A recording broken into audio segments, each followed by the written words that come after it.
Morning student, बियर second year guidance and counselling. आज मैं आपको सामयिक निर्देशन की वीडियो के बारे में बता रही हूँ। वैसे तो मैं आपको पहले बता चुकी हूँ, फिर भी कुछ कॉन्सेप्ट मैं वापस से क्लियर कर देती हूँ।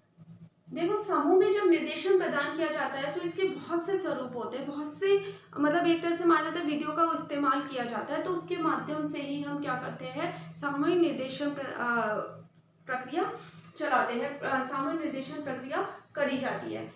क्योंकि ये माना जाता है कि एक क्लासरूम के अंदर शिक्षक आया या ये मान लो निर्देशन दाता आया और बच्चों को निर्देश देके चले गया, नहीं। यहीं तक ही यही उद्देश्य निर्देशन का नहीं होता। निर्देशन का ये उद्देश्य होता है कि हम बच्चों को इस तरह से निर्देश प्रदान करें कि बच्चे अपने निर्देशन, जो हमने निर्देश दिए हैं, उसको घर परिवार, विद्यालय, समाज, एक तरह से हमारे शैक्षिक जीवन में, ठीक है, हमारे भावी जीवन में, हमारे व्यवहारिक जीवन में उसका उपयोग कर सके, मतलब एक तरह से सेल्फ डिपेंडेंट हो सके। तो ये उद्देश्य होता है। अब ये जो उद्देश्य हमें निश्चित करना होता है तो हम विभिन्न प्रकार के विधियों के माध्यम से ही करते हैं। तो ऐसी कौन कौन सी विधि काम में ले सकते हैं कि बच्चों को वो चीज़ें क्या हो, इजी गोइंग में समझ में, क्योंकि निर्देशन प्रक्रिया भी एक तरह मानी जाती है बोझिल और अरुचिपूर्ण मानी जाती है अगर वो सही ढंग से हम उसको नहीं बता पाते। तो सही ढंग से बताने के लिए भी इसके अंदर बहुत सी विधियों को काम में लिया गया है। तो इसमें जो पहली विधि एक आती है, वीडियो को दो पार्ट में डिवाइड किया गया है। पहली आती है व्यक्तिक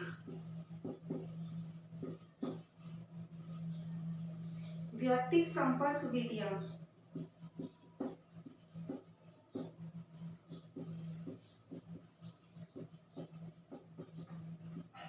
पहली आती है व्यक्तिक संपर्क विधियां।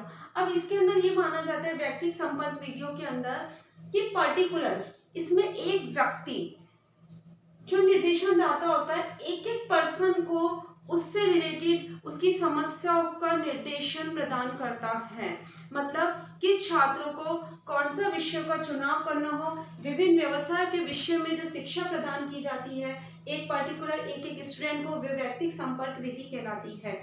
कोई छात्र विभिन्न प्रकार के विषयों को जानना चाहता है तो हम पर्टिकुलर उसी को ही क्या देते हैं, निर्देशन देते हैं। वो अब उस विषयों के बारे में, उस विषयों से रिलेटेड कौन कौन सी सामग्री को अपना सकता है, कौन कौन सी सामग्री उसके लिए यूज में आती है, उसके बारे में बताता है। उस सामग्री के साथ साथ वो ये बताता है कि किस स्थान पर जो व्यावसायिक सूचनाएं होती है उसमें सामग्री कौन सी उपयुक्त होती है। सामग्री के साथ साथ जो सूचनाएं होती है जो उससे समस्याओं के समाधान कर सकती है, वो सभी प्रकार की चीजें किस में आती है, व्यक्तिक संपर्क विधि में। व्यक्तिक संपर्क में होता है कि एक स्टूडेंट है, वो पर्टिकुलर एक तरह से मान लो साक्षात्कार विधि मानी जाती है कि एक तरह से इसमें क्या माना जाता है कि हम पर्टिकुलर उस टीचर के पास जा रहे हैं और उस टीचर से हमने क्या किया, निर्देशन दाता एज अ गाइडलाइन, जैसे अपन को गाइड करते हैं ना, सलाह देते हैं, तो वही चीज होती है। तो ये कौन सी विधि थी, पहली व्यक्तिक संपर्क विधियां। अब जो दूसरी विधि आती है वो ये आती है व्यावसायिक सूचना प्राप्त करने की सामूहिक विधियां। व्यावसायिक सूचना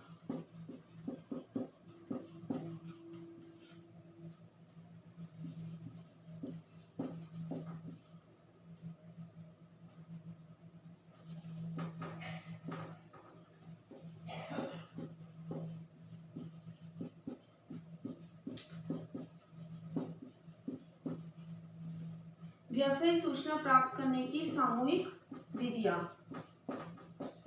इसके अंदर सभी व्यक्ति को सभी प्रकार की व्यवसाय सूचना प्रदान की जाती है। मतलब छात्र अगर व्यवसाय विषयों के बारे में जानकारी प्रदान करना चाहते हैं तो वो कहलाती है व्यवसायिक सूचना प्राप्त करने की सामूहिक विधियों की श्रेणी में आता है।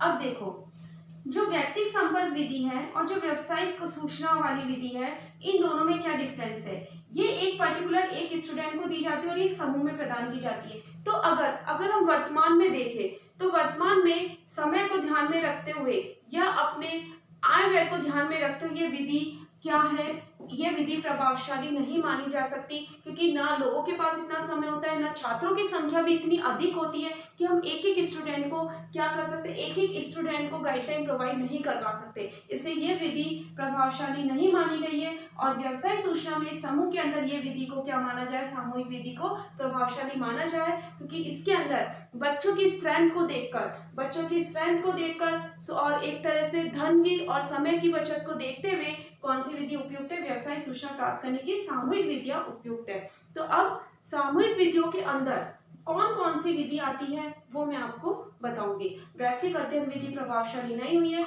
इसलिए इसको क्या माना गया, इसको निरर्थक माना गया है। लेकिन इस विधि को क्या माना गया, इस विधि को वैलिड माना गया है। अब सामूहिक विधियां, समूह में रहकर हम निर्देशन किस प्रकार से प्राप्त कर सकते हैं, कैसे कैसे प्राप्त कर सकते हैं, किस तरह प्राप्त कर सकते हैं, वो मैं आपको बताऊंगी। देखो, इसके अंदर आती है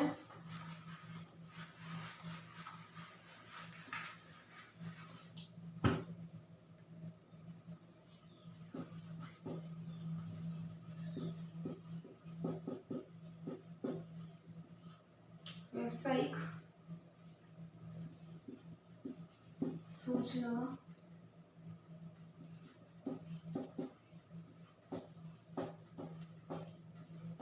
प्रदान करने की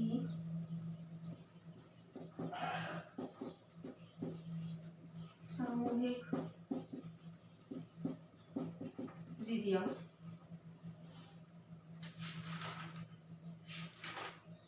पहली विधि आती है इसके अंदर फिल्म प्रयोग विधि।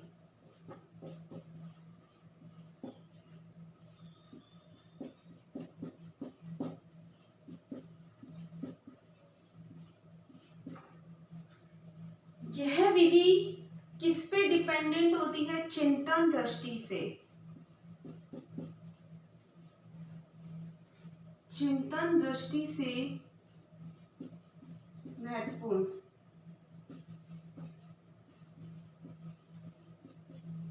अब देखो इसमें क्या होता है, फिल्म प्रयोग विधि में कुछ नहीं होता। फिल्म प्रयोग विधि में बच्चों की कोई भी समस्या होती है तो उसे एक फिल्म के रूप में दिखाया जाता है सामने। अब बच्चे क्या करते हैं, उस फिल्म को देखते हैं और अपने मानसिक पे, मतलब अपने जो उसका मानसिक आईक्यू लेवल है उस पर जोर देकर वो क्या करते हैं, अपने मानसिक स्तर पर एक तरह से उस फिल्म के ऊपर चिंतन करते हैं। तो इसके अंदर बच्चों के अंदर चिंतन कौशल का गुण विकसित होता है, चिंतन कौशल का विकास होता है।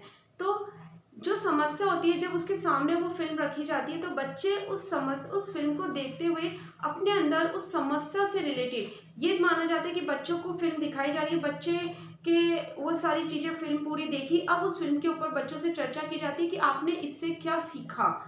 जैसे होता है अपन कभी कभी स्टोरीज पढ़ते हैं तो बच्चे की स्टोरी पढ़ने के बाद नीचे क्या होता है, एक तरह से मॉडल होता है। तो बच्चे से पूछते हैं अपन कि आपने ये पूरी स्टोरी पढ़ी, अब आपको इससे क्या गया, कि हमें चोरी नहीं करना चाहिए, हमें ईमानदार बनना चाहिए, हमें बड़ों का मान सम्मान करना चाहिए, ठीक है, हमें सेल्फ डिपेंडेंट होना चाहिए, ठीक है, हमें छोटे बड़ों का लिहाज करना चाहिए, ध्यान रखना चाहिए।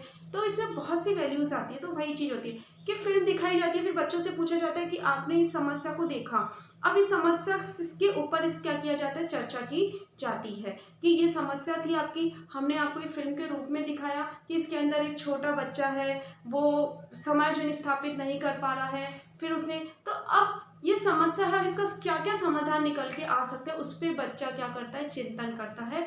तो ये माना जाता है, ये कौन सी विधि मानी जाती है, फिल्म प्रयोग विधि मानी जाती है, जिसके अंदर एक फिल्म के रूप में समस्या को दिखाया जाता है और उस पर चिंतन करने के लिए बच्चों को प्रेरित किया जाता है और समाधान की क्या की जाती है, खोज की जाती है। अब इसके अंदर जो नेक्स्ट वीडियो में आपको नेक्स्ट वीडियो में बताऊंगी। आपका गृह कार्य है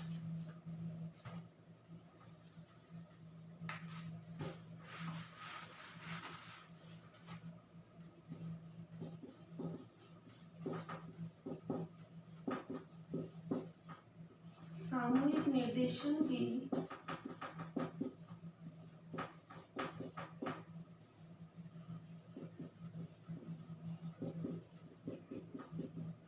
परिभाषाएं बताइए। बताइए, सामूहिक निर्देशन की परिभाषा बताइए, क्योंकि विधियां मैंने आपको दो मेन विधि बताई थी। अब उसके अंदर जो उसके सब पॉइंट्स है, कौन कौन सी विधियां काम में ली जाती है मैं कल बताऊंगी, इसलिए आज मैंने आपको वो गृह कार्य में नहीं दिया है। तो आपका ये है कि आप इसकी बेसिक क्या होता है सामूहिक निर्देशन, क्योंकि इस टॉपिक के बाद सामूहिक निर्देशन आपका कंप्लीट हो जाएगा। घर पे रहिए, सुरक्षित रहिए। Thank you.